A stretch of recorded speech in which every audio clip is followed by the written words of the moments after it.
আসসালামু আলাইকুম বন্ধুরা, খুব সহজে বেগুন ড্রয়িং করতে চান? ভিডিওটির প্রথম থেকে শেষ পর্যন্ত দেখতে থাকুন এবং শিখে নিন বেগুন ড্রয়িং। প্রথমে সহজে বেগুন আঁকতে পৃষ্ঠার মধ্যে এভাবে ইংরেজি অক্ষর এম এঁকে নিতে হবে। প্রথমে কি এঁকে নিব? এম। এরপর এম এর মাথায় টুপি পরিয়ে দিব। দেখুন এভাবে একটা দাগ টেনে গোল করে টুপি পরিয়ে দিন। এরপর বন্ধুরা এঁকে নিব বেগুনের বোটা।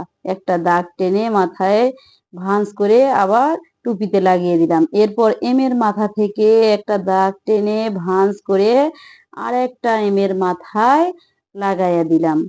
দেখুন হয়ে গেল বেগুন। বন্ধুরা, প্রথমে দিয়েছি এম, এম এর মাথায় টুপি, এরপর বোটা, এরপর একটা দাগ টেনে ভাঁজ করে আরেক এম এর সঙ্গে লাগাই দিলাম। জানি না ভিডিওটা কেমন লেগেছে। এখন কালার করব। চলুন কালার করার পর কেমন লাগে। এই তো কালার করে নিয়েছি। বেগুনে বোটাই করে দিয়েছি সবুজ এবং বেগুনে করে দিয়েছি বেগুনি কালার। বন্ধুরা, ভিডিওটি জানি না কেমন লেগেছে। যদি ভালো লেগে থাকে তাহলে please like, comment, share and subscribe করে পাশে থেকো এবং পাশে থাকা বেল আইকনটি অন করে দিও।